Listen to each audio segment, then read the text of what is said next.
말씀은 고린도후서 13장 5절입니다.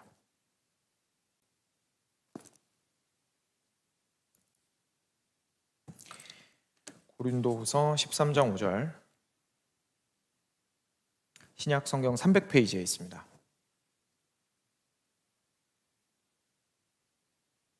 네, 같이 한 목소리로 읽겠습니다. 시작. 너희는 믿음 안에 있는가? 너희 자신을 시험하고 너희 자신을 확증하라. 예수 그리스도께서 너희 안에 계신 줄을 너희가 스스로 알지 못하느냐? 그렇지 않으면 너희는 버림받은 자니라. 아멘. 네, 기도하겠습니다. 너희는 믿음 안에 있는가? 너희 자신을 시험하고 너희 자신을 확증하라. 예수 그리스도께서 너희 안에 계신 줄을 너희가 스스로 알지 못하느냐? 그렇지 않으면 너희는 버림받은 자니라. 사랑하는 주님, 우리가 오늘 말씀을 통하여서 혹시나 희미해졌었다면 확고한 우리가 구원받은 자로서의 확신을 가지기를 원합니다. 혹시나 오늘 말씀을 통하여서 자신이 확신할 수 없었다라는 사실을 깨닫게 된다면 다시 한번 주님을 향하여 달려가 주님의 이름을 부르며 주의 자녀가 될 수 있도록 주님께 부르짖을 때에 주님의 품 안에 안기는 귀한 은혜가 있기를 원합니다. 오늘의 말씀을 통하여서 주님께서 우리 각자에게 필요한 격려와 그리고 위로와 또한 도전과 때로는 책망과 그리고 이끌어내심을 저희들에게 보여주시옵소서. 그리하여야 저희의 영혼이 오늘도 살겠으며 내일부터 또한 지속적으로 주께서 베풀어 주시는 그 구원의 은혜 안에서 흔들리지 아니하고 이 힘겨운 세상을 살아갈 수 있겠습니다. 오늘도 말씀하여 주옵소서. 주의 종들이 듣겠나이다. 사랑하는 우리 주 예수 그리스도의 이름으로 간절히 기도드렸습니다. 아멘. 네, 오늘은 고린도후서 13장 5절 말씀으로 구원의 확신이라는 제목으로 함께 말씀 나누겠습니다. 지금 계속해서 이제 구원에 대해서 살펴보고 있는데요. 결국 구원은 성령님께서 우리 믿는 자 안에서 무슨 일을 하시는지에 대해서 우리 말씀을 통해서 알아가 보는 과정입니다. 그런데 오늘은 성령께서 행하시는 그 일 자체가 아니라 살짝 지금 이 타이밍에 조금 옆으로 가지를 하나 쳐서요. 우리가 성령께서 우리 안에서 일하시는 것을 어떻게 알 수 있을까? 더 쉽게 표현해서 내가 구원받았다는 사실을 어떻게 확신할 수 있는지에 대해서 한번 살펴보도록 하겠습니다. 바로 구원의 확신, 아마 다들 아시는 표현일 텐데요. 구원의 확신에 대한 내용입니다. 먼저 말씀으로 들어가서 말씀 같이 한 번 더 읽고요. 그리고 나서 묵상해 보도록 하겠습니다. 같이 읽겠습니다. 시작. 너희는 믿음 안에 있는가? 너희 자신을 시험하고 너희 자신을 확증하라. 예수 그리스도께서 너희 안에 계신 줄을 너희가 스스로 알지 못하느냐? 그렇지 않으면 너희는 버림받은 자니라. 아멘. 네, 말씀하시는 내용이요, 어렵지 않습니다. 읽으면 그대로입니다. 그렇죠? 굉장히 명확합니다. 너희는 믿음 안에 있는가? 쉽게 말해서 믿는가? 그죠? 믿는가? 그리스도인인가? 라는 사실을 스스로 시험해보라, examine 해보라, 점검해보라, 두드려보라, 또는 뚜껑을 열어서 안에 뭐가 있나 확인해보라. 너희 자신을 확증하라. 실제로 질문을 해서 답을 얻어내라 라고 말씀하시는 겁니다. 뚜껑을 열어서 안에 뭐가 있는지 확인해라. 심지어는 의심을 하더라도, 질문을 하고 의심을 하더라도 그 답을 이끌어내라, 받아내라, 확인해라 라고 말씀하시고 있는 겁니다. 왜냐하면 예수 그리스도께서 너희 안에 계신 줄을 너희가 스스로 알지 못하느냐. 이렇게 반문하는 걸 보니까 여러분, 확인할 수 있다는 겁니까? 없다는 겁니까? 확인할 수 있다는 겁니다. 뚜껑 열어보면 내용물이 보일 거라는 얘기입니다. 그러니 확인을 해야 한다라고 이야기를 하고 있으신 것이고, 그리고 거기에서 예수 그리스도를 반드시 발견해야 한다고 얘기하시는 겁니다. 왜냐하면 예수 그리스도가 없게 되면 뭐라고 하십니까? 그렇지 않으면 너희는 버림받은 자니라. 이것은 결국은 영혼에 관련된 문제이고 생명에 관련된 문제이고 우리가 가지고 있는 그 어떤 가장 긴급하고 중요하다고 생각하는 문제보다도 긴급하고 중요한 문제이기 때문에 반드시 이 문제를 확인하라고 오늘 말씀은 이야기하시고 있습니다. 오늘은 그래서 이 말씀을 가지고요, 이제 구원의 확신에 대해서 살펴볼 텐데요. 여러분, 아마 구원의 확신이라는 표현 자체는 굉장히 익숙하실 겁니다. 그렇죠? 사실 이게 얼마 되지 않았습니다. 일반적으로 저희 같은 지역교회 안에서 구원의 확신이라는 표현이 많이 사용된 것은 기억하시는 분이 있으시겠지만 한 30년 전만 해도 이런 이야기를 하는 교회가 그렇게 많지 않았습니다. 그냥 교회 안에서 열심히 신앙생활하고 꾸준히 교회를 다니면 구원을 얻게 되는 것처럼 자연스럽게 좀 배웠던 경우들이 많이 있죠. 근데 어떤 계기들을 통하여서 구원의 확신이 많이 강조가 되게 되었습니다. 그런데 저희만 옛날에 그랬던 게 아니고요. 실제로 아무래도 가장 특징적인 것은 로마 가톨릭인데, 로마 가톨릭 같은 경우에 또는 그와 비슷한 생각을 가지고 있는 분들 같은 경우에 구원의 확신을 가지는 것은 불가능하다라고 말하는 사람들이 아직도 분명히 있습니다. 그래서 그분들은 왜 그러냐면 구원의 확신을 가지는 것은 사실 교만한 거야 라고 말하는 사람들이기 때문입니다. 그분들이 이 구원은 결국 하나님에게 속한 것인데 어떻게 나는 그냥 열심히 할 수 있을 뿐이지 구원하시는 것을 내가 확신한다고 감히 교만하게 말할 수 있겠느냐라고 이제 얘기를 하는 거죠.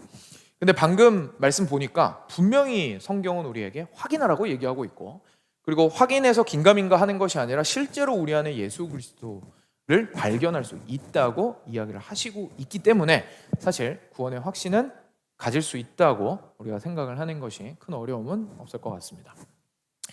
근데 여기에서요, 실제로 저희가 뭐 로마 가톨릭은 아닐지라도 제 개인적인 경험에 비추어 보아서 생각을 해보더라도 실제로 우리 삶 속에서 이 부분에 대해서 아마 교육을 많이 받지 못하셔서 그런지 이렇게 표현하시는 분을 제가 만난 적이 여러 차례 있었습니다. 뭐냐면 목사님, 제가 어떻게 감히 구원받았다고 말할 수 있겠습니까?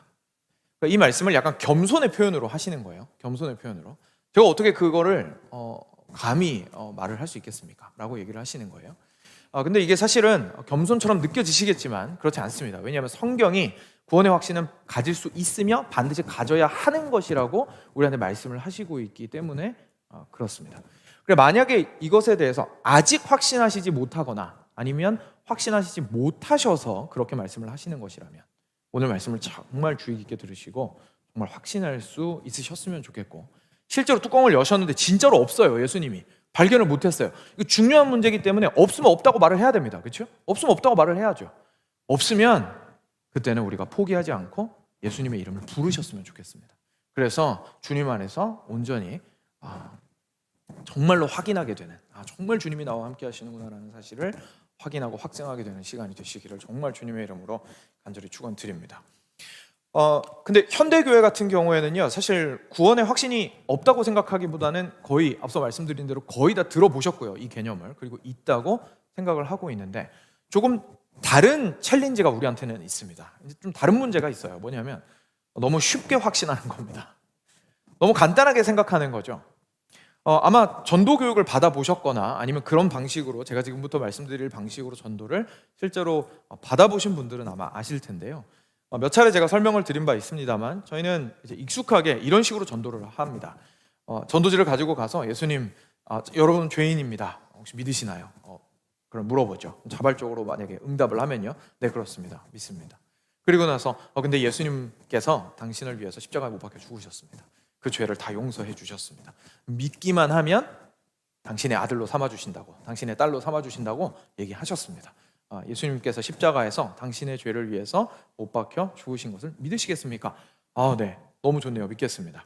그러면 우리 같이 기도하시죠. 라고 하면서 함께 기도합니다. 그렇죠? 입으로 고백하는 겁니다. 예수님, 제가 죄인인 것을 인정합니다. 그리고 제 삶에 오셔서 주님께서 주인이 되어 주시고 주님께서 십자가에서 행하신 그 모든 일들이 내 것이 되었음을 믿음으로 고백하니 저를 구원하여 주십시오. 예수님 이름으로 기도드렸습니다. 아멘. 너무 감사합니다. 오늘 당신 구원받으셨습니다 라고 못 박아서 얘기를 보통 하게 됩니다. 자, 여기까지는 일단 좀 익숙하실 텐데요, 전도 교육을 받으신 분들이면 그 뒷이야기가 있다는 것을 아실 겁니다.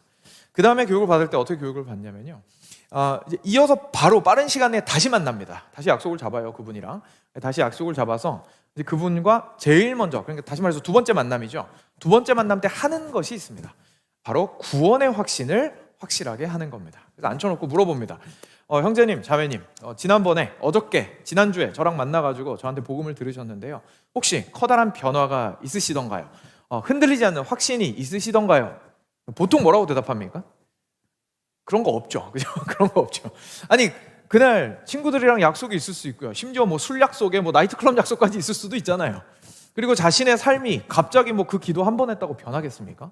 그리고 배운 게 없잖아요, 무엇보다도. 그러니 그리스도인으로서 살아가는 방식도 모릅니다. 그냥 주일날 교회 가야 되나 보다, 뭐 이 정도죠. 그러니까 전혀 모르는 상황 속에서 다시 만났는데 당연히 뭐 확신이고 그리고 변화고 그런 거 없죠. 그러니까 대부분 없다고 대답하죠.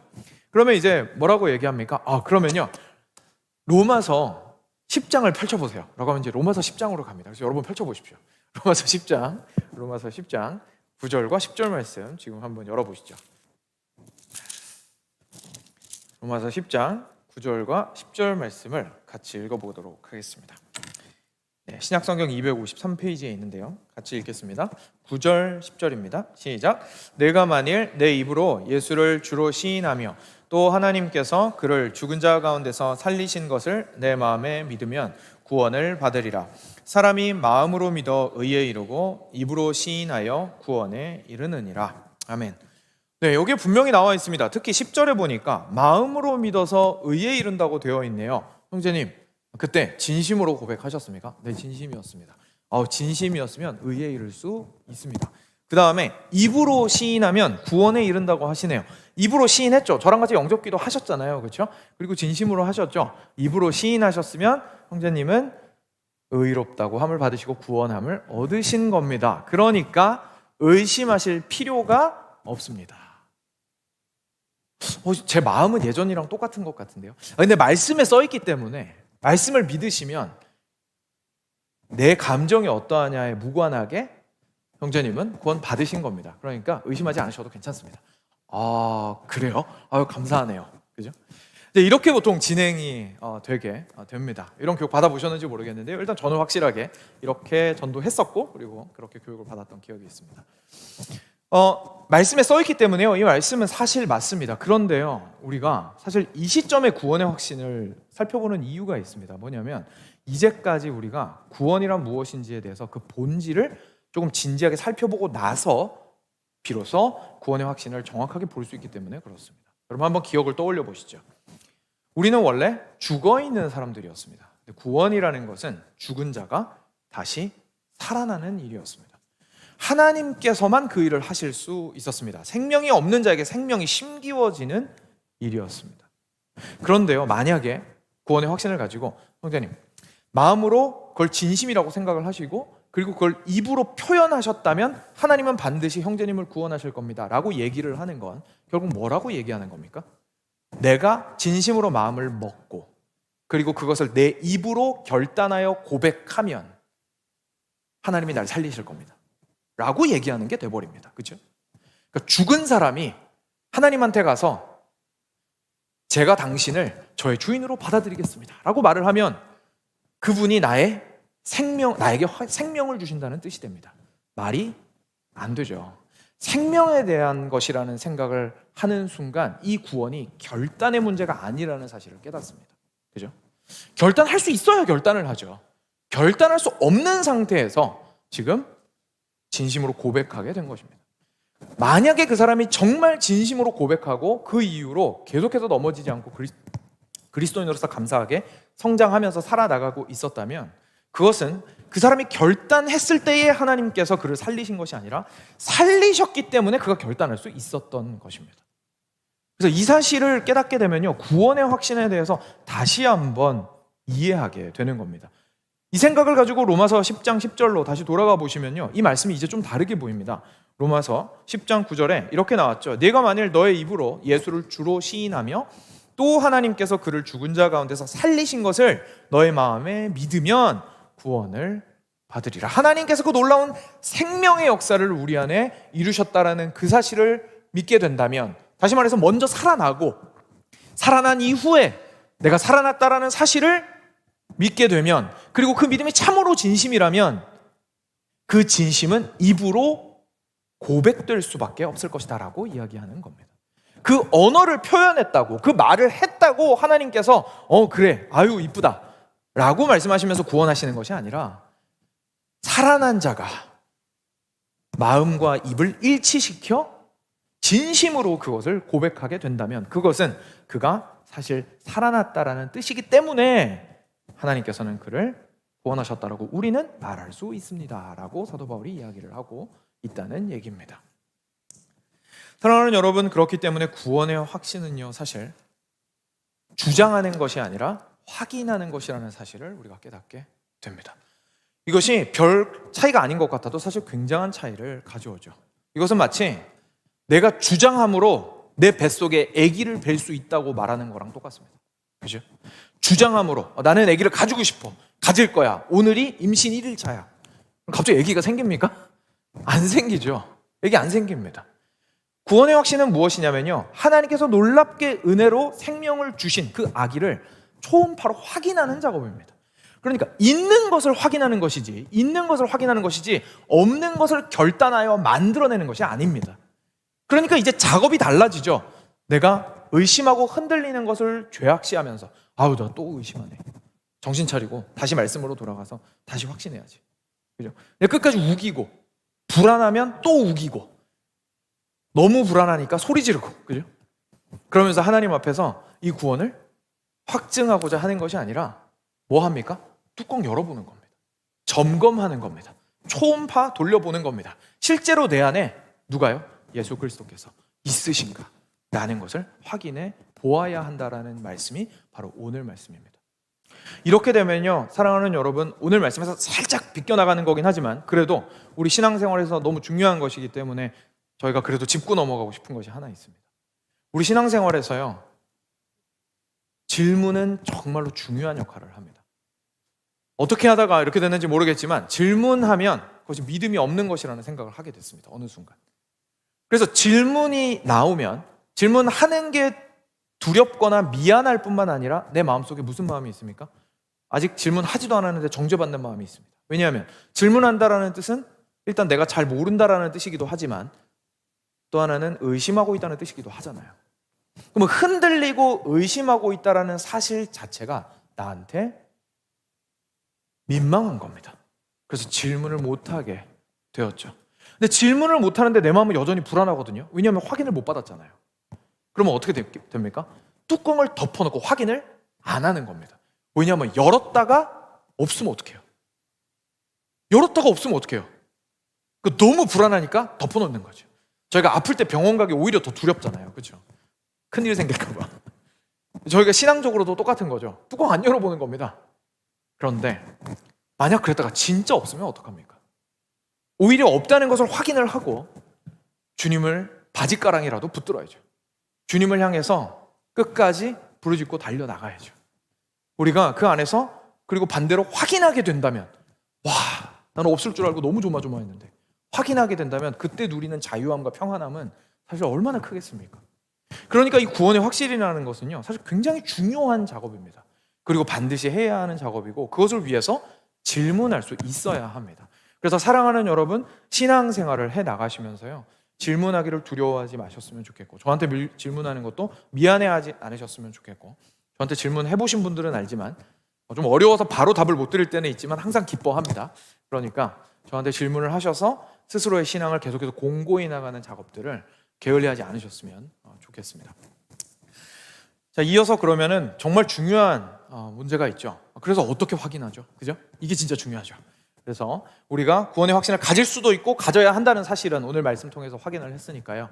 이제 이어지는 시간 동안에는 그러면 어떻게 확인할 것인지에 대해서 살펴보도록 하겠습니다. 크게 4가지로 살펴볼 건데요. 첫 번째는 하나님의 말씀이고, 크게 2가지입니다. 죄송합니다. 크게 2가지로 살펴볼 건데요. 첫 번째는 하나님의 말씀이고, 두 번째는 성령의 증거입니다. 그리고 성령의 증거 아래에 이제 4가지 특성이 나오는데 그거는 또 조금 이따가 같이 나누도록 하겠습니다. 먼저 하나님의 말씀입니다. 요한일서 5장 10절부터 12절 말씀 같이 볼까요? 요한일서 5장 10절부터 12절 말씀입니다. 네, 같이 한 목소리로 읽겠습니다. 10절부터 12절 말씀 같이 읽겠습니다. 시작. 하나님의 아들을 믿는 자는 자기 안에 증거가 있고 하나님을 믿지 아니하는 자는 하나님을 거짓말하는 자로 만드나니 이는 하나님께서 그 아들에 대하여 증언하신 증거를 믿지 아니하였음이라.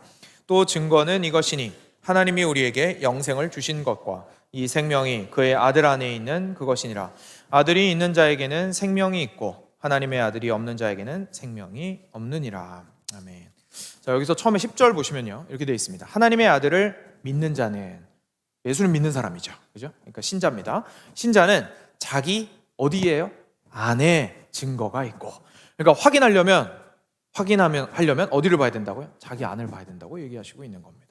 자, 그런데 그럼 구체적으로 그 안에서 뭘 발견해야 되는지가 그 뒷부분에 불신자와의 비교를 통해서 대조되고 있습니다. 그 뒤에 뭐라고 하시냐면 하나님을 믿지 아니하는 자는 하나님을 믿는 자랑 다른 모습을 보여주는데 뭐냐면 하나님을 거짓말하는 자로 만드나니 이는 하나님께서 그 아들에 대하여 증언하신 증거를 믿지 아니하였습니다. 그러니까 쉽게 말하면 무슨 얘기입니까? 예수님에 대해서 이야기해주고 있는 뭘 안 믿었습니까? 성경을 안 믿었더라 라고 이야기를 하시고 있는 겁니다. 하나님께서 자기 아들을 명확하게 증언하셨는데 그 증언을 안 믿더라 라고 이야기하시는 겁니다. 우리의 구원하는 믿음이 진짜인 줄을 알기 위해서는요, 우리가 우리의 마음의 뚜껑을 열어보았을 때 가장 밑바닥에 무엇을 발견해야 하냐면 바로 하나님의 말씀을, 그리고 거기에서 증거된 예수 그리스도를 믿는 믿음을 발견해야 합니다. 이것이 우리에게 너무나 중요한 것이죠. 그래서 지난주에 제가 지성에 대해서 좀 설명을 드리면서 같은 얘기를 드렸던 거 기억하실 겁니다. 우리가 믿음이라고 이야기를 하면서 무엇을 믿는지 알지 못한다면 사실 그것을 어떻게 믿는다고 이야기를 할 수가 있겠습니까? 저에게 찾아오셔서 만약에 제가 너무 불안해요. 구원의 확신이 없어요. 제가 구원 받았는지 모르겠어요. 아, 그래요? 그러면 혹시 예수님께서 형제님을 자매님을 어떻게 구원하셨다고 알고 계세요? 말을 못해요. 그럼 사실 그 구원의 확신을 가지지 못하는 게 너무 당연한 거죠. 확신할 구원이 그 안에서 발견되지 않았는데 뭘 어떻게 확신하겠습니까? 그렇죠? 그렇기 때문에 가장 기초적으로 우리가 발견을 해야 되는 것은요, 객관적으로 하나님께서 우리를 구원하겠다고 하셨고 그것을 이루신 실제 일을 말씀해 주신 증언, 바로 하나님의 말씀을 믿는 믿음이 우리의 마음 가운데에서 발견될 수 있어야 합니다. 그래서 하나님의 말씀이 이야기하는 대로 우리 예수님은 참 인간이자 참 하나님으로 이 땅 가운데 오셔서, 그리고 그 예수님께서 나의 죄를 짊어지시기 위하여 완벽하게 이 땅에서 순종함으로 사시고, 그리고 내 죄를 짊어지고 십자가에 못 박혀 죽으시고, 그리고 거기에서 3일 만에 부활하셔서 우리도 나도 예수님만 믿으면 죄에서 이렇게 이겨내고, 죄를 이겨내고 부활할 수 있도록 하여 주시고 하늘나라로 나를 인도하신다라는 그 말씀을 먼저 우리가 믿고자 하는 가장 밑바닥에 진리를 향한 확인과 그리고 동의와 믿음들이 발견되어야 한다는 사실을 저희가 기억할 필요가 있습니다. 자, 그런데 이건 뭐 지난주에도 함께 나누었던 말씀이지만요, 여기서 그칠 수는 없습니다. 그렇죠? 왜냐하면 그냥 단순히 머리로만 이 사실을 알 수 있기 때문에 그렇습니다. 가장 기초가 되는 것이고 가장 기본적으로 저희가 믿음을 위해서 가지고 있어야 하는 지식인 것이지, 이 사실을 알고 있다고 해서 저희가 구원받았다고 말할 수는 없는 겁니다. 내가 구원의 확신이 없을 때 뚜껑을 딱 열었는데 이것만 발견하고 내가 아니까, 그리고 내가 동의하니까, 그리고 이런 일이 나한테 일어났을 테니까, 그리고 내가 영접기도 했으니까 나는 구원받았을 거야 라고 말할 수는 없다는 얘기입니다. 이어지는 또 너무나 중요한 증거들이 우리에겐 발견되어야 합니다. 다름이 아니라 성령 하나님입니다. 하나님께서는요, 우리를 구원하실 때 그냥 결단하게 하지 않으셨고 우리 안에 누구를 보내셨습니까? 성령 하나님을 보내셨습니다. 그렇다면 우리는 그것을 확인할 수 있어야 합니다. 그리스도인 중에 성령이 없는 사람은 없기에 우리 안에서 내가 그리스도인이라는 사실을 확인하기 위해서는 반드시 성령이 계신지가 확인되어야 하겠죠. 그것에 관련해서 요한일서 3장 24절은 이렇게 말씀합니다. 우리에게 주신 성령으로 말미암아 그가 우리 안에 거하시는 줄을 우리가 아느니라 라고 말씀하십니다. 성령께서 이러한 구원의 확신을 허락해 주신다라는 이야기를 해주시고 있는 겁니다. 그리고 우리 눈으로 좀 한 구절은 같이 확인을 해봤으면 좋겠는 구절이 있는데요, 로마서 8장 9절입니다. 이 말씀이 더 확실하게 보여주시고 있어서 로마서 8장 9절은 같이 좀 보도록 하겠습니다. 로마서 8장 9절 같이 읽겠습니다. 시작. 만일 너희 속에 하나님의 영이 거하시면 너희가 육신에 있지 아니하고 영에 있나니 누구든지 그리스도의 영이 없으면 그리스도의 사람이 아니라. 아멘. 로마서 8장 말씀은요, 굉장히 명확하게 말씀하십니다. 맨 밑에 뭐라고 되어 있습니까? 그리스도의 영이 없으면 그리스도의 사람이 아닙니다 라고 얘기하고 있습니다. 저희가 이 로마서 8장을 잘못 읽어서 그리스도인을 둘로 쪼개서 영적인 그리스도인이 있고 육적인 그리스도인이 있습니다 라는 가르침들을 아마 많이 들어보셨을 텐데, 그것은 로마서 8장을 잘못 읽은 겁니다. 로마서 8장이 이야기하고 있는 건 신자와 불신자에 대한 얘기입니다. 로마서 8장이 얘기하는 육신에 속한 자는 불신자를 말하는 것이지 육신의 그리스도인을 말하는 게 아닙니다. 왜냐하면 모든 그리스도인은 그 안에 누가 있어야 된다고요? 성령님이 계셔야 한다는 사실을 말씀을 통해서 확인을 할 수가 있게 되겠죠. 그럼 이제 궁금하죠. 성령님 계신 거 어떻게 알죠? 우리가 니고데모 이야기도 알다시피 성령님은 어디서부터 와서 어디로 가는지도 알지 못하는 바람과 같이 우리로서는 알 수가 없는데, 우리 뚜껑 열었는데 성령님이 안 보일 것 같은데 그거 어떻게 알 수 있습니까? 방법이 있습니다. 크게 4가지로 저희가 함께 살펴보기를 원합니다. 첫 번째는 하나님을 알고자 하게 되는 것이고요. 두 번째는 죄를 미워하게 되는 것이고요. 세 번째는 그리스도를 바라보게 되는 것이고, 네 번째는 형제를 사랑하게 되는 것입니다. 첫 번째입니다. 사랑하는 여러분, 성령님은요 하나님의 영이십니다. 그렇죠? 하나님의 영이십니다. 그러면 그게 무슨 말이냐면요, 좀 더 묵상을 해보면 성령님께서는 하나님과 뜻이 같으실까요? 다르실까요? 같으십니다. 하나도 다른 것이 없이 행하시는 분이 성령님이십니다. 그런데 성경을 보았더니 우리 하나님께서 정말로 항상 원하시는 것이 있고 일해 나가시는 목적과 동기가 있습니다. 그건 바로 하나님의 영광입니다. 요즘 에스겔서 저희가 같이 묵상을 하고 있는데요, 아마 같이 묵상하시는 분들은 읽으신 기억이 있으실 것이고, 에스겔서 안 보셨더라도 성경 읽으시면서 항상 보시는 부분이라서 생소하지 않으실 건데요, 하나님께서 회복의 메시지를 주실 때도 끝에 뭐라고 하십니까? 그러므로 내가 이러이러하여서 그들로 하여금 어떻게 해요? 내가 여호와인 줄을 알게 하리라. 하나님께서 진노하시고 벌 주실 때도 뭐라고 하십니까? 내가 이러이러하여서 그들을 멸망케 하리니 이것을 통하여 그들이 내가 여호와인 줄을 알게 하리라. 하나님께서는요 무슨 일을 하시든지 당신을 드러내기 위하여 일하시는 분이십니다. 그런데 성령께서는 그러면 어떤 방식으로 일하실까요? 동일한 방식으로 일하십니다. 그래서요 우리가 뚜껑을 열었을 때 제일 먼저 발견해야 되는 건 뭐냐면요, 순수한 하나님을 알고자 하는 욕망입니다. 우리의 마음 가운데 이전에는 없었던, 하나님을 알지 못하였을 때, 내가 그리스도인이 아니었을 때는 발견할 수 없었던 하나님을 너무나 알고 싶은 마음이 그 안에서 발견되어져야 합니다. 사랑하는 여러분, 이것은 절대로 우리가 일반적으로 얘기하는 그냥 머리만 신학자인 신학자들이나 아니면 종교학자들이나 아니면 뛰어난 기자나 소설가들이 가지고 있는 종교적인 지식을 이야기하는 것이 당연히 아닙니다. 그런 지식은 누구나 가질 수 있습니다. 흥미가 정말 클 수도 있습니다. 그런데 여기서 말하는 이 하나님을 알고자 하는 욕구는 뭡니까? 진짜 하나님을 알고 싶은 거예요. 진짜 알고 싶은 거예요. 하나님이 일단 내 이름을 아셨으면 좋겠어요. 그냥 하나님이 신적 존재가 일반적인 의미에서 철학적으로 무슨 의미인지에 관심이 있는 게 아니라 천지를 창조하신 그 하나님이 나를 아시는지가 궁금해져요. 그 하나님이 나의 이름도 아시고 나의 어떠함도 아시고 실제로 나를 창조하시고 나의 모든 것들을 속속들이 알고 계시는지가 궁금해지고, 반대로 나도 그런 식으로 하나님을 알고 싶어지게 돼요. 그냥 하나님을 머리로만 아는 것이 아니라 진짜 관계적으로 알고 싶어진다라는 뜻입니다. 그 마음의 중심이 완전히 바뀌게 되는 것이죠. 이런 마음이 혹시 어떻게 드러난다고 좀 생각이 되세요? 이런 사람은요 특징이 있습니다. 우리가 인생을 살아나가기 때문에요, 인생 살아나갈 때는 우리한테는 인생에 급하고 중요하고 내 눈앞에 닥친 문제는 있기 마련입니다. 그렇죠?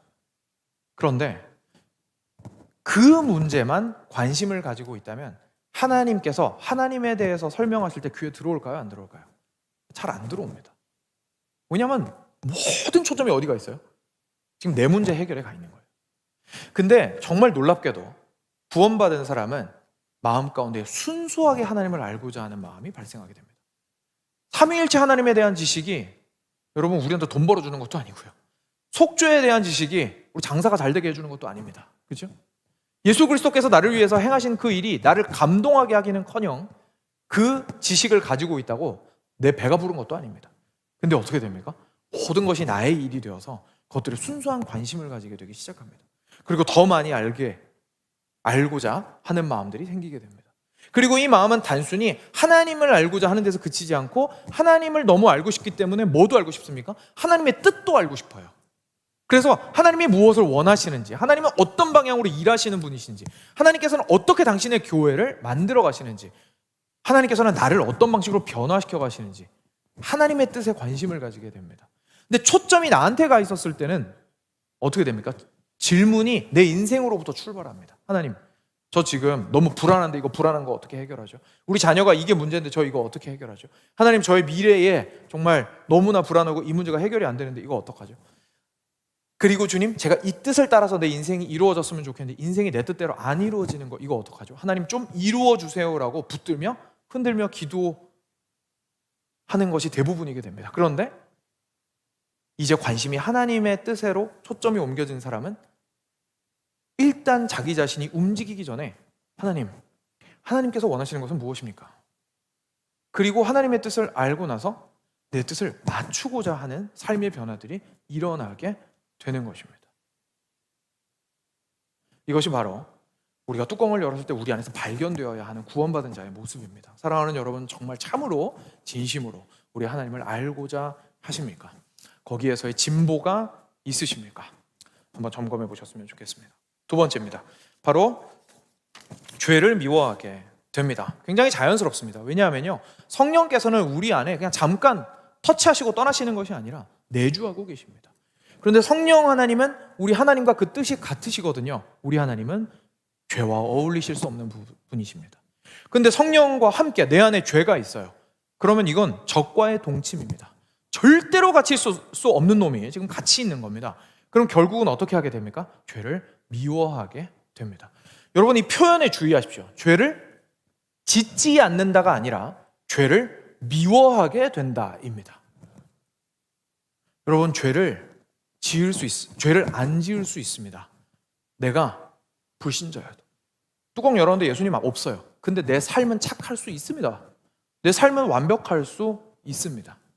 심지어 교회 생활도 잘 할 수 있습니다. 그런데 그 마음 가운데 뭐가 없어요? 죄를 미워하는 마음은 없습니다. 내가 하나님과 이 죄가 공존하는 것 자체로 괴로워하진 않는 겁니다. 다시 말해서 그냥 죄가 주인 노릇하는 게 편해요. 근데 남의 눈이 신경 쓰여요. 그리고 하나님께서 나한테 벌 주실 것 같아서 두려워요. 그래서 나는 사실 이 죄를 짓고 싶어서 미치겠는데 그리고 버리고 싶은 마음도 사실 없는데 어떻게든 포장해서라도 끌어안고 싶은데 그냥 이거를 들추어내 보였다가는 욕먹고 벌받으니까 감추고 있게 됩니다. 그러니 겉으로는 완벽한 삶을 살 수는 있어도 사실 뚜껑 열었을 때 그리스도를 찾아보기는 힘들게 된다는 얘기입니다.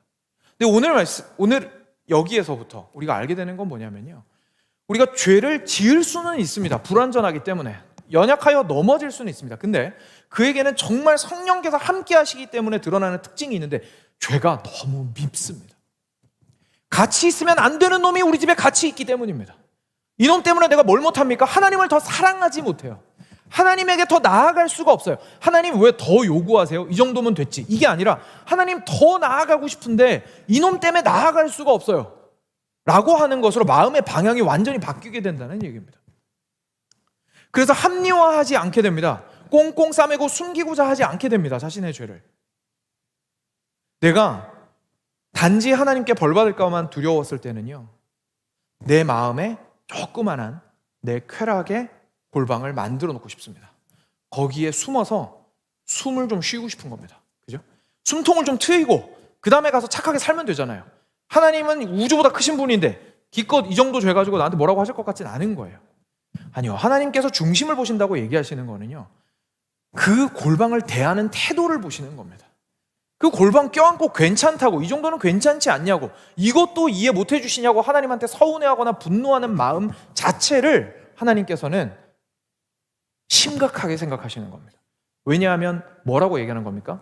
적과 동침해도 괜찮잖아요 라고 얘기하는 것이기 때문입니다.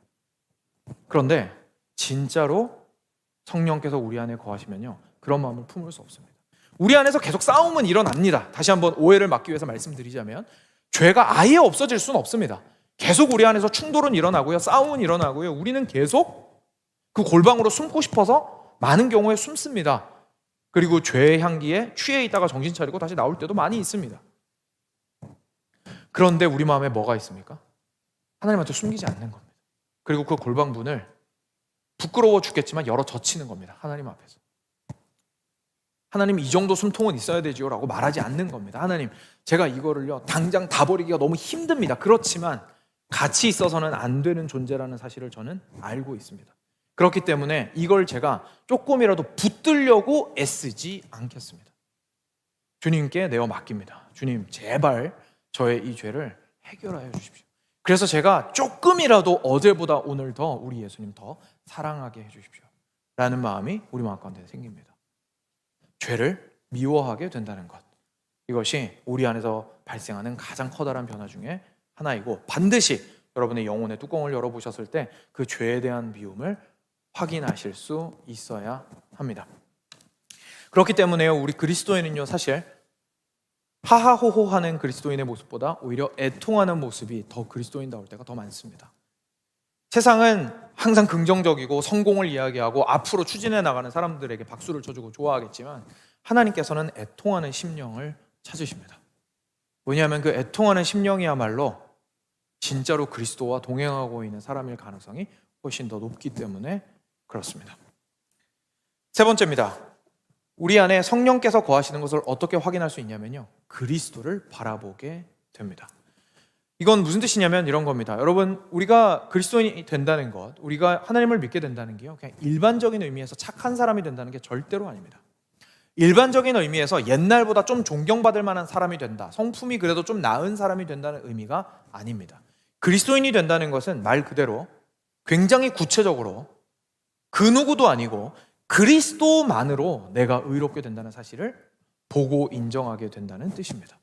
그래서 그리스도가 보이지 않는다면, 그리스도가 나에게 무슨 의미가 있는지 모르겠다면 사실은 자기의 마음 가운데서 그리스도를 발견할 수는 없을 겁니다. 진짜로 성령께서 하시는 일은 뭐냐면요, 우리의 눈을 완전히 갈아 끼우셔서 이전에는 보이지 않았던 예수 그리스도를 보게 하시고 그 그리스도가 아름다워 보이게 하십니다. 왜냐하면요, 예수님에 대한 관심은 있을지라도요, 실제로 예수님께서 행하신 일을 자연적인 인간은 아름답다고 여길 수가 없기 때문에 그렇습니다. 우리가 완벽하게 도덕적으로 신앙생활을 해나가고 아름답고 멋진 인품을 가지고 세상을 살아나간다고 생각을 해보시죠. 그러면 우리 눈에 예수님 아름다워 보이실 것 같으세요? 아닙니다. 전혀 예수님 좋아 보이지 않습니다. 왜냐하면 내가 그렇게 한 이유가 뭡니까? 내가 그렇게 빼어 입고 멋있는 인생을 산 이유가 뭡니까? 인정받으려고 그런 거잖아요. 왜냐하면 그게 옳기 때문이잖아요. 그러면 예수님께서 내 얼굴을 보시고 뭐라고 하셔야 됩니까? 아유, 착하고 충성된 종아, 네가 잘하였도다 라고 나한테 말씀하셔야 되잖아요. 근데 예수님이 행하신 사적을 보았더니 예수님 어떻게 하셨어요? 눈길도 안 주고 지나가신 거예요. 쌩 하고 지나가셨어요. 누구한테 가십니까? 고아와 과부에게 가십니다. 문둥병자들에게 가십니다. 세리들에게 가십니다. 애통해하는 자들에게 가셨습니다. 나는 내 인생을 완벽하게 살려고 애썼는데 쌩 하고 가시는 거예요. 와, 엄청 열받죠. 그죠? 자존심 팍 상합니다. 그러면 예수님께서 어떻게 해야 나를 받아들이실까요? 지나가신 예수님을 향해서 마음 아파하면서 물어봅니다. 예수님 뭐라고 하실까요? 옷을 벗어라. 그죠? 그 신발 벗어라. 그 옷을 벗어라. 네가 행했던 그 모든 것들을 내려놓아라. 그것들이 아무리 의롭고 아름다워 보인다 할지라도 그것 때문에 내가 너를 받아들이는 것이 아니라 내가 너를 받아들인다는 사실을 네가 받아들여야지. 그러니 모든 것들을 다 벗어라 라고 얘기하실 겁니다. 근데 우리는요, 사람한테 도움 요청하는 것도 자존심 되게 상해합니다. 그죠? 과거에 굉장히 도움 받아서만 생활할 수 있다가 나중에 도움 주는 사람이 되면 우리 어떻습니까? 뿌듯해집니다. 그죠? 왜냐하면 그만큼 능력 있고 강한 사람이 됐다는 뜻이잖아요. 근데 갑자기 그렇게 쌓아왔던 인생에서 다 내려놓고 예수님한테 가서 예수님 저 좀 도와주세요. 구걸하듯이 제발 도와주세요. 예수님이 아니면 저는 오늘 이 죄 때문에 익사할 것 같아요. 예수님 제발 도와주세요 라고 얘기해야 됩니다. 전혀 예수님은 아름다워 보이지 않습니다. 언제만 그 무릎을 꿇고 예수님께 나아갈 수 있습니까? 성령께서 정말 우리 안에서 역사해 주셔야만 우리가 무릎을 꿇게 됩니다. 그러면 우리가 가난한 사람이면 예수님의 십자가가 아름다워 보일 것 같으세요? 그렇지 않습니다. 우리 대부분 어떻습니까? 예수님께서 우리를 불쌍히 여겨주셔서요, 그래도 괜찮다고 말씀해 주시기를 원합니다. 예수님이 이제는 좀 안 믿기는 경우들이 있습니다. 예수님, 저는요 너무 가난하고요, 한 것도 없고요, 그동안 살아왔던 삶은 죄투성입니다. 하나님, 예수님 그냥 지나가시죠. 저는 예수님에게 수용받을 만한 자가 아닙니다. 한탄하고 예수님을 의심합니다. 그죠? 그런데 그 내심, 우리의 마음 저 좌편에는 또 무슨 마음이 있습니까? 그래도 예수님이 다시 오셔서 나한테 괜찮다고 해주셨으면 좋겠어요. 우리는 다른 사람 위로할 때 어떻게 위로하죠? 야, 괜찮아. 남들 봐봐. 너 정도면 괜찮은 거야. 이렇게 얘기하십니다. 그죠? 얘기합니다. 그죠? 그러니까 예수님도 왠지 그렇게 얘기해 주셨으면 좋겠는 거예요. 아니야. 뭐 그렇게까지 얘기할 건 아니야. 네가 노력했던 거 내가 가상하게 여기고 이제까지 해왔던 거 그래도 의미 있는 부분들이 있었어. 주변에 아무개들이 있는데 걔네들보다는 네가 나 괜찮아. 너무 그렇게 자학하지 않아도 돼. 너 정도면 나쁘지 않아. 그러니까 일어나 나랑 같이 가자 라고 말해주시길 원합니다. 일말에 뭐가 있습니까? 나를 인정해 주시기 원하는 마음이 있습니다. 근데 예수님 오셔가지고 뭐라고 하실 것 같으세요? 네 말이 맞아 이러십니다. 예수님 제가요 아무것도 못하고요. 맞아 너 아무것도 못해. 괜찮다고 얘기 안 해주세요. 너 안 괜찮아. 전혀 안 괜찮아. 넌 죽을 거야. 그런데 그럼에도 불구하고 나를 붙들면 넌 살 거야. 그러니 나의 품에 안기거라 라고 예수님께서 말씀하십니다. 사랑하는 여러분, 이것이 바로 그리스도를 바라보는 사람의 모습입니다. 우리가 얼마나 잘났는지를 보려고 하지 않고 그리스도를 붙들고자 하는 것, 그리고 우리가 얼마나 못났는지를 보고 주저앉거나 아니면 내심 예수님께서 좀 위로해 주셔서 나를 품어주시기를 원하는 것이 아니라 난 정말로 실제로 예수님의 품에 안길 수가 없는 자인데 예수님께서 정말 이런 나에게도 은혜를 베풀어 주시는구나 라고 하며 그리스도의 품에 안기고자 자기 몸을 던지는 자, 이 사람이 그리스도인입니다. 뚜껑을 열어보십시오. 혹시 거기에 자기의 의를 추구하거나 아니면 그냥 성취하지 못해서 주저앉아 있는 자신이 있는지, 아니면 거기에서 그리스도의 품에 안겨져 있는 자가 있는지 꼭 발견하셔야 합니다. 마지막 네 번째입니다. 우리가 그리스도인이라면요, 우리의 마음의 뚜껑을 열었을 때 형제 사랑함을 발견할 수 있어야 됩니다. 목사님, 근데 이건 되게 당연한 거 아닌가요? 그냥 다른 사람한테 잘해주는 거는 당연한 거잖아요. 네, 맞습니다. 그런데요, 성령께서만 하실 수 있는 형제 사랑의 모습이 있습니다. 우리가 이 땅 가운데서 형제 자매를 사랑하는 것은, 다른 사람들을, 이웃을 사랑하는 것은 우리 나름대로의 기준을 가지고 사랑하는 것입니다. 그죠? 우리 나름대로. 우리는 어떤 사람들을 사랑합니까? 나한테 잘해주는 사람을 사랑합니다. 나랑 뜻이 맞는 사람을 사랑합니다. 나랑 성격이 맞는 사람을 사랑합니다. 나랑 이런 거 안 맞아도 혈연 관계로 묶여 있으면 사랑합니다. 지연 관계로 묶여 있고 학연 관계로 묶여 있으면 책임감을 가지고 사랑합니다. 그리고 내 경험으로 공감할 수 있는 사람을 사랑합니다. 그 바깥에 있는 사람들은 사랑의 대상이 아닙니다. 그렇죠? 물론 우리는 인생에 한계가 있기 때문에 모두를 다 똑같이 사랑할 수는 없습니다. 그러라는 얘기가 아닙니다. 그런데 문제가 뭐냐면 사랑하는 사람과 사랑하지 않을 사람을 누가 선을 긋고 있습니까? 내가 선을 긋고 있다는 얘기입니다. 다 내 기준이죠. 다 내 기준입니다. 아무리 선하게 상대방을 사랑하더라도 내 기준입니다. 내 생각에 저 사람은 나한테 고마워할 거야. 그 사람한테 베풉니다. 내 생각에 저 사람은 나한테 잘해줄 거야. 그 사람한테 잘해줍니다. 내 생각에 저 사람은 힘들 거야. 내 경험에 비추어 보면 잘해줍니다. 모든 기준은 자기 자신입니다. 그런데 성령께서 우리 안에 거하시는 순간 어떤 놀라운 일이 발생하냐면 요한일서 4장 7절과 8절의 말씀이 우리 안에서 일어납니다. 제가 읽어드릴게요. 사랑하는 자들아, 우리가 서로 사랑하자. 사랑은 하나님께 속한 것이니 사랑하는 자마다 하나님으로부터 나서 하나님을 알고 사랑하지 아니하는 자는 하나님을 알지 못하나니 이는 하나님은 사랑이심이라. 성령께서 우리 안에 거하시는 것은요, 하나님의 사랑이 우리 안에 심기워지는 것입니다. 그러면 이 사람은요, 사랑하지 않는 자와 해야 하는 자의 기준이 누구에게 있습니까? 하나님에게 있습니다. 그럼 사랑하지 않아도 되는 사람은 있을까요? 없을까요? 없어지게 됩니다. 사랑하지 않아도 되는 사람은 존재하지 않게 됩니다. 이 말을 다른 말로 바꾸면 무슨 말이냐면요, 더 좀 와닿게 표현해드리면 미워하지 않게 된다는 뜻입니다. 내 미워함을 정당화하지 않게 된다는 얘기입니다. 우리는 우리의 미움을 정당화합니다. 그렇죠? 싸울 때 왜 먼저 사과 안 하죠? 내가 가지고 있는 미움을 끝까지 고수하는 이유가 뭡니까? 상대방을 향한 적대감을 풀지 않아요. 이유가 뭐죠? 내가 옳다는 것을, 자존심을 끝까지 지켜야 되니까요. 내가 이 빗장을 푸는 순간, 내가 미워하지 않는 순간 어떻게 됩니까? 내가 지는 게 되거든요. 왜냐하면 저 사람은 여전히 날 미워하고 있는데 내가 내 미움의 빗장을 푸는 순간 내가 지는 거잖아요. 그죠? 그래서 우리는 빗장을 풀 수가 없는 자들인데 놀랍게도 성령께서 우리 안에 행하시는 일은 그 미워하지 않는 마음을 주심으로 말미암아 상대방을 대할 수 있도록 하십니다. 그래서 이제는 더 이상 조건을 가지고 상대방을 사랑하는 것이 아니라 하나님께서 나를 사랑하셨기에 그 사랑으로 상대방을 섬기며 대하고 나누고, 그리고 대가를 바라지 않으며 뒷일을 생각하지 않고, 그리고 나의 희생을 상대적으로 덜 생각하게 되고, 그죠? 그 모든 일들을 행하게 된다라는 사실을 저희가 깨닫게 됩니다. 뚜껑을 열어보십시오. 사랑을 완벽하게 하냐고 지금 질문하고 있는 게 아닙니다. 죄가 아예 없냐고 지금 질문하는 게 아닙니다. 미워하는 마음이 아예 없냐고 질문하는 게 아닙니다. 과연 그 중심의 변화가 있으셨냐는 겁니다.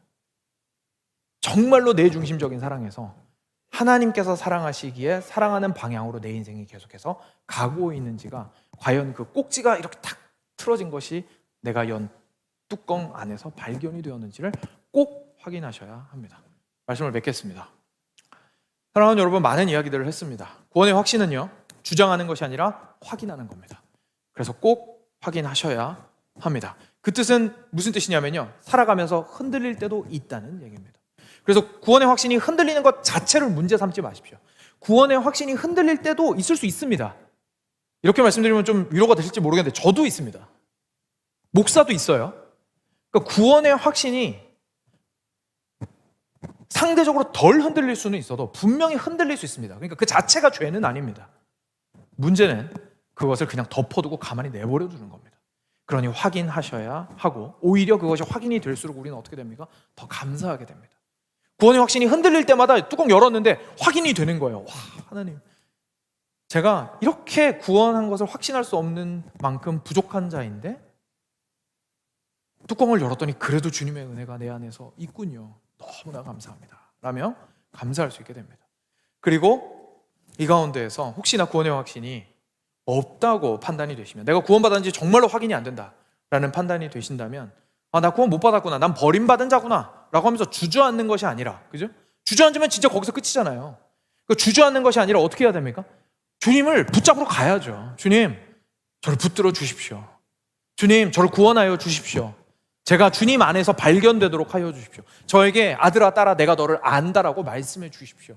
예수 그리스도께서 나를 위해서 행하신 일이 정말 나를 위한 일이라는 사실을 내가 참으로 고백하게 도와주십시오 라고 주님 바디가랑이 붙잡아야죠. 그리고 그때에 주님의 품 안에서 자기 자신을 발견하게 될 때에 얼마나 큰 은혜를 누리시게 되겠습니까? 그리고 끝으로 우리가 계속해서 이 구원의 확신을 가지고 나가는 것은요, 우리의 신앙이 성장해 가면서 더 단단해질 수 있습니다. 우리가 갈수록 죄를 더 미워하고요, 갈수록 주님에 대해서 더 알아가고요, 갈수록 예수 그리스도를 더욱더 바라보게 되고요, 갈수록 형제 사랑하기 위해서 애쓰면 쓸수록 결국 우리 안에 있으신 성령님의 역사가 풍성하게 일어나는 것이고, 결국은 이 냄비가 뚜껑 열어가지고 저 구석에 있는 걸 찾아야 되는 게 아니라 이 안에서 부글부글 하고 끓고 있는 거예요. 그러니까 뚜껑 열자마자 바로 확인이 되는 거죠. 나 구원 받았구나. 그러니까 우리의 신앙의 성장이 있을수록 우리의 구원의 확신은 더욱더 든든해집니다. 그렇기 때문에 우리가 포기하지 않고 우리가 그리스도인으로서 그리스도인답게 계속해서 성령의 사역 안에서 살아나가는 이 삶을 계속해서 주님의 은혜로 살아나가시는 은혜가 여러분 가운데 가득히 있으시기를 간절히 축원드립니다.